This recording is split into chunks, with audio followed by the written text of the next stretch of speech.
কালু ছোট হতেই দৌড়ে সেই রাক্ষসের কানের ভেতর দিয়ে ঢুকে যায় আর রাক্ষসের হৃৎপিণ্ডে জোরে কামড়ে দেয়।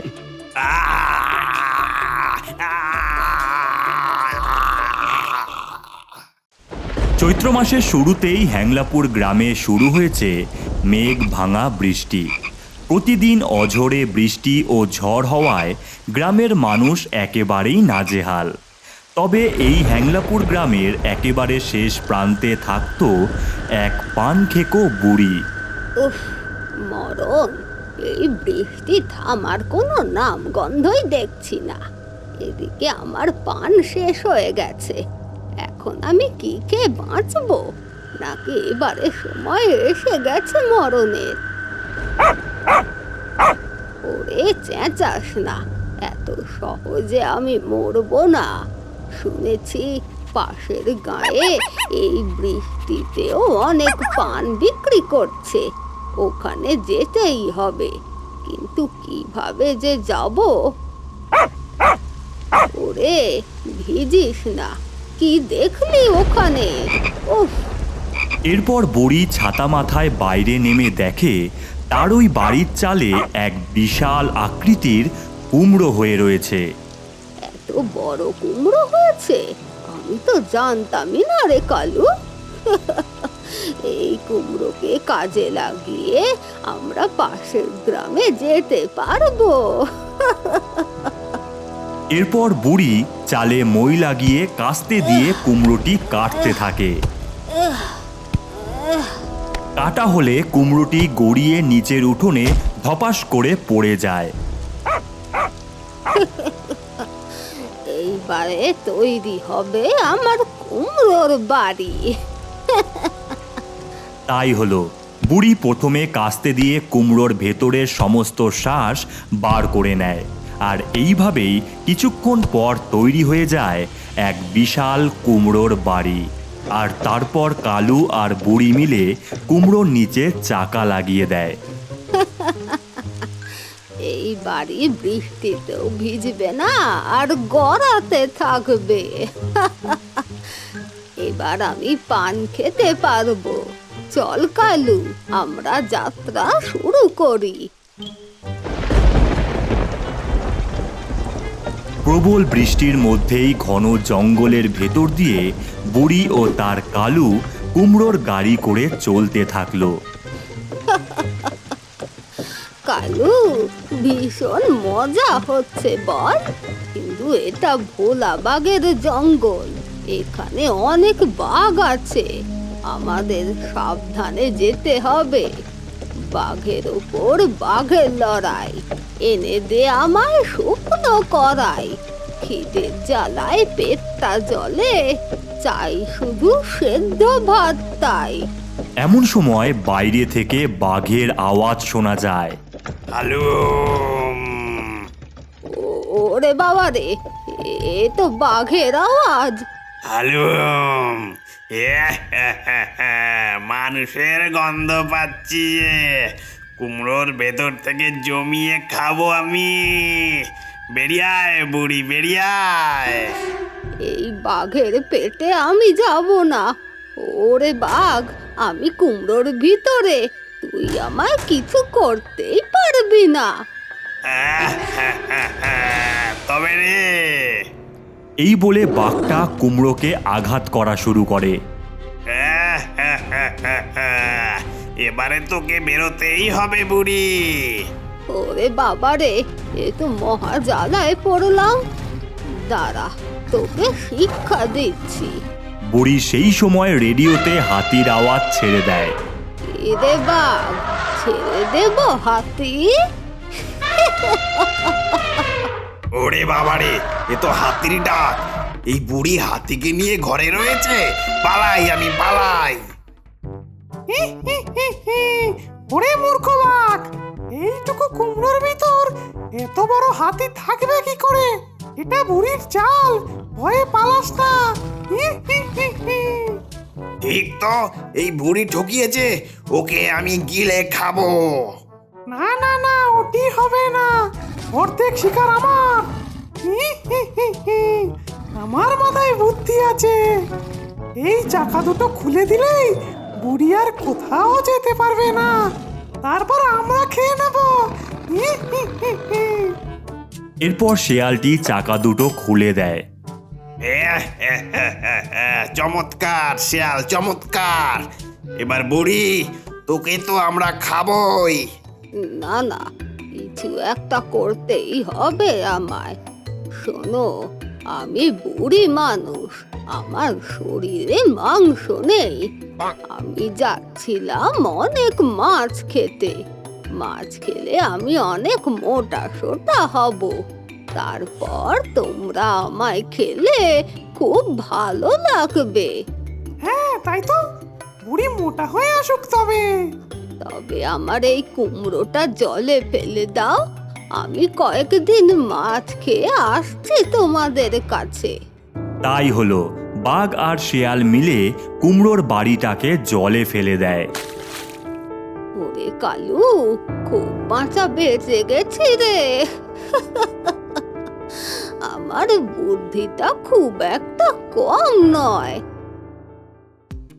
কুমড়োটা জলের নিচে পড়তেই একটা হাঙরের পিঠের ওপর পড়ে যায়। কালু রে, জলের তলার কি সুন্দর জগৎ। আমরা একটা হাঙরের পিঠে চেপে আছি। চারিদিকে রঙিন মাছ, কত ডলফিন, আরো কত কি। কিন্তু কিছুক্ষণ পরেই সেই হাঙরটি বুড়িকে নিয়ে যায় কুমির রাজার কাছে। অনেকদিন পর জ্যান্ত মানুষ পেলাম। ওহ, এ আর ছোট মাছেদের খেয়ে কাটাতে হবে না। এই বেরিয়ে আয় বুড়ি, বেরিয়ে আয়। ওরে বাবা রে, এ তো কুমিরদের রাজা। এর হাত থেকে আমাকে বাঁচতেই হবে। এই হাঙ্গরের দল, গুঁতো মেরে কুমড়ো ফাটিয়ে দে। হাঙরের দল গুঁতো মারতেই বুড়ি বলে ওঠে, দেখো কুমির রাজ, আমাকে একা খেয়ে তোমার পেটও ভরবে না। আমাকে যদি 2 দিন এখানে বন্দি করে রাখো, আমায় খুঁজতে অনেক মানুষ এখানে আসবে। তখন ধরে ধরে সবাইকে খেও। বাহ, এই চমৎকার বুদ্ধি তো। যা, তোকে 2 দিন সময় দিলাম। বাপরে বাপ, বেঁচে গেছি। সবাই চলে গেলে বুড়ির কাছে একটা মাছ এসে বলে, বুড়িমা, আমাদের বাঁচাও, এই কুমিরদের থেকে বাঁচাও। ওরা আমাদের সবাইকে মেরে খেয়ে নেয়। চিন্তা করিস না, আমার কাছে একটা বুদ্ধি আছে। এই যে আমার জাদুই থলি, বার কর দেখি সোনালি মাছ। এই বলতেই থলির থেকে সোনালি মাছ বের হয় আর জলে ছড়িয়ে পড়ে। এই মাছগুলোকে খেলে এরপর বিভিন্ন বড় বড় হাঙর ও কুমিররাজ এই সোনালি মাছগুলোকে খেতে থাকে, আর খেতেই ওরে বাবা রে, আহ আহ, এ জ্বলে যাচ্ছে তো। আহ আহ। ধন্যবাদ বুড়িমা, আমায় এখান থেকে বেরোতে সাহায্য করো। এই কুয়োর মধ্যে দিয়েই যেতে হবে তোমায়। প্রথমে নরকের দেশ, তারপর পুরীর দেশ পেরিয়ে বাড়ি ফিরতে পারবে। যাও কুয়োর ভিতরে। ভালো থেকো তোমরা, আমি চলি। এরপর কুমড়োটা প্রবেশ করে নরকের দেশে। চারিদিকে শকুনেরা উড়ে বেড়াচ্ছে, কঙ্কালের দল ছড়িয়ে আছে। ওরে বাবা রে, এবার তো ভূতেদের জায়গায় এসে পড়লাম। তবে পান না খেয়ে আমি মরবো না রে কালু। আমি তৈরি আছি। দেখা যায় কতগুলো কঙ্কালের দল এসে কুমড়োর বাড়িটাকে তুলে নিয়ে যেতে থাকে। মানুষ এসেছে আমাদের দেশে, আজ রানীমা খুব খুশি হবে।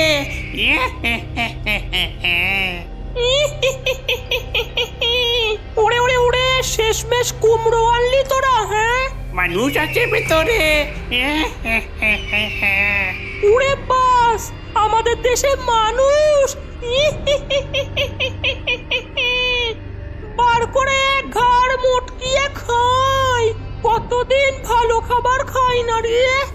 এই রে, আমার মনে হয় মেরে দেবে। এই বেরো বুড়ি বেরো।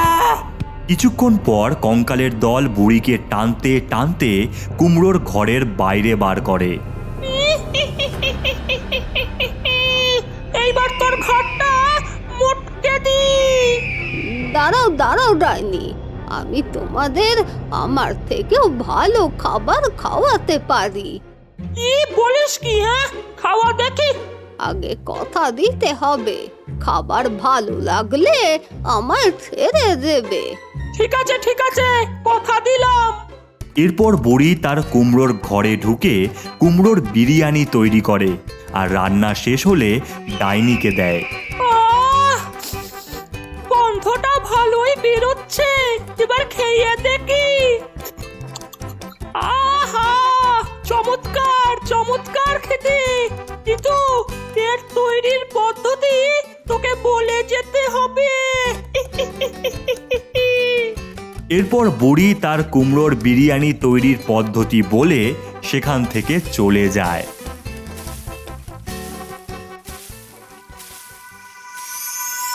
এরপর তারা গাছের পিঠে চেপে পৌঁছায় পরীদের দেশে। চারিদিকে পুরো রূপকথার জগৎ রে কালু, কি সুন্দর দৃশ্য, আমাদের দারুণ অ্যাডভেঞ্চার হচ্ছে। এমন সময় কয়েকটি পরী সেখানে আসে আর বলে, তুমি কোথা থেকে আসছো বুড়িমা?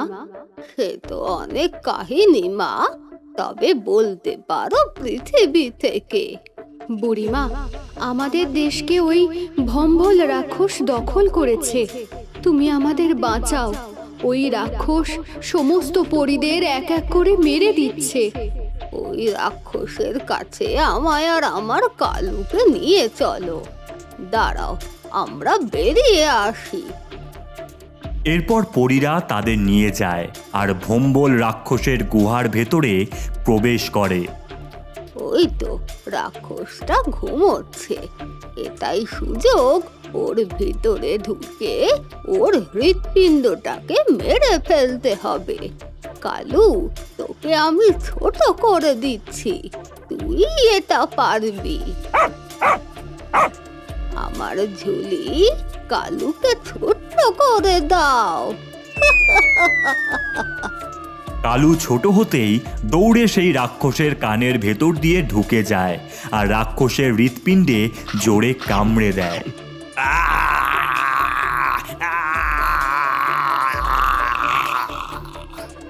এরপর কালু বাইরে বেরিয়ে আসে আর ভম্বল রাক্ষস চিৎকার করে মারা যায়। অনেক অনেক ধন্যবাদ বুড়িমা। এবার আমি আমার বাড়িতে পৌঁছাতে পারবো, কিন্তু আমার পান খাওয়া আর হলো না। এই নাও বুড়িমা, এই পানের বাটা। এই পান কোনো দিন শেষ হবে না। এবারে তুমি তোমার বাড়িতে যাও। তাই হলো, বুড়ি ও তার কালু তাদের বাড়িতে পৌঁছালো আর বৃষ্টির দিনে জমিয়ে পান খেতে থাকলো। আহা, এ স্বাদের ভাগ হবে না।